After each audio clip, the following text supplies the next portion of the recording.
Murder night 4th part अंतिम भाग हो, क्योंकि उसी समय मम्मी का कॉल आया था कि भैया को घर पर ही रुक जाने के लिए कहा था। उस समय मैंने टाइम देखा था। दीक्षा ने सोचकर बताते हुए कहा, तो आपने उस समय कुछ ऐसा देखा जिसे देखकर कुछ अजीब लगा हो? नागेश ने कहा, हाँ, 2-3 चीजें अजीब लगी। कार आने जाने के लिए इस बंगले का जो बड़ा सा दरवाजा है वो गार्ड ही खोलता है, और अगर वो नहीं होता है तो भी गेट लगा ही रहता है। पर उस दिन मेन गेट का दरवाजा पूरा खुला पड़ा था।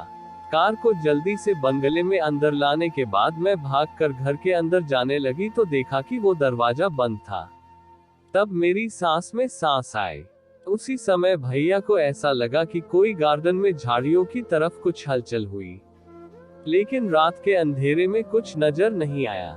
मैंने भैया को आवाज लगाई और भैया अंदर आ गए।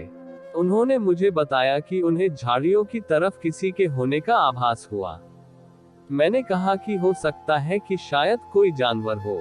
मेरे पास घर की डुप्लीकेट चाबी है। मैंने उनसे दरवाजा खोला और जल्दी से अनिरुद्ध के कमरे की तरफ गई, लेकिन वहां ताला लगा हुआ था। उसके कुछ देर बाद अचानक लाइट चली गई। कुछ देर बाद जब लाइट आई तो मैंने देखा कि अनिरुद्ध के कमरे का दरवाजा खुला है और उनके कमरे में पैसे बिखरे पड़े हैं। और उसके कुछ देर बाद ही अचानक हमारा पुराना नौकर राजू वहां से अनिरुद्ध की लाश के साथ अलमारी से बाहर आकर गिर पड़ा। दीक्षा उस पल को याद करके रोने लग गई। नागेश सब बातें सुनकर चुप हो गया था। कुछ देर चुप रहने के बाद नागेश ने कहा, मतलब आपने राजू को मर्डर करते नहीं देखा? मेरा मतलब मारते हुए, गला दबाते हुए नहीं, पर ये देखने की कहाँ बात थी। राजू ही उनको मारकर वहां छुप गया था। दीक्षा ने कहा, कभी कभी सब कुछ हमारे सामने होता है लेकिन हम देख नहीं पाते हैं। क्या आज शाम में फिर से आपके घर आ सकता हूँ?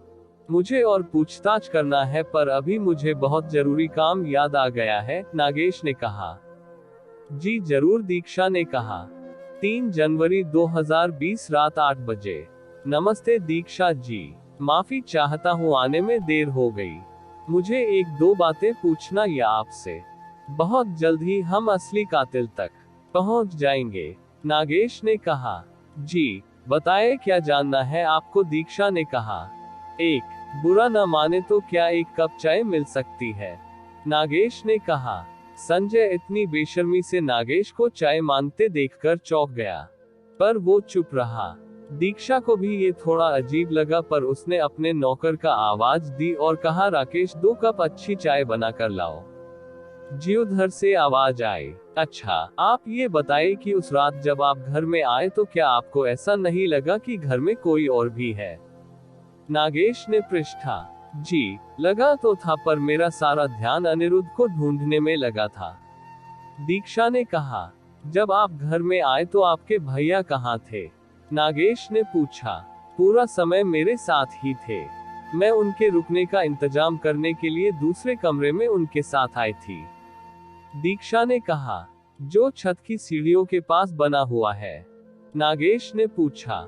जी हो, लेकिन आपको कैसे पता? दीक्षा ने पूछा। तभी नौकर उन्हें रसोई से चाय लाते दिखा। अरे वाह, मेरी चाय भी आ रही है, नागेश ने खुश होते हुए कहा। तभी अचानक लाइट चली गई। ओह नो, मुझे अंधेरे से बहुत डर लगता है। प्लीज जल्दी से कुछ करो, नागेश ने लगभग चिल्लाते हुए कहा। अरे साहब, कुछ नहीं होगा, नौकर राकेश ने उनके पास आकर उनके कंधे पर हाथ रखते हुए कहा। उसी समय अचानक से लाइट आ गई। अरे वाह राकेश, तुम तो अंधेरे में भी इतनी दूर से यहाँ से आ गए, नागेश ने कहा। हो साहब, वो इतने साल से काम करते हैं तो अंदाजा हो जाता है अंधेरे में भी जगह का, राकेश ने कहा। यही तो बात है, कहते हुए नागेश जोर जोर से हंसने लगा। क्यों? 4 जनवरी 2020 दोपहर 2 बजे। साहब, मैं आपका एहसान कैसे चुकाऊंगा? आपने इतनी जल्दी असली कातिल का पता लगा लिया और मुझे रिहाई मिल गई, राजू ने कहा। ये सब तुम्हारे सच बोलने की वजह से हुआ है, नागेश ने कहा। पर साथ आपको कैसे पता लगा कि राकेश ही कातिल है? घर में तो बाकी 2 नौकर और थे, राजू ने पूछा। क्योंकि इंसान कभी कभी चतुर बनने के चक्कर में मूर्खता कर जाता है। जब तुमने मुझे बताया था कि उस रात पानी पीने के लिए कोई रसोई में आया था तो वो अनिरुद्ध तो होने से रहा। साथ ही दीक्षा का भाई ऐसे रात के अंधर में रसोई में आकर पानी तो पी नहीं सकता। तुमने कहा था कि काम करते करते अंधेर में भी अंदाजा हो जाता है। बस यही बात जांचने के लिए मैंने चाय मंगवाए और वो पकड़ा गया।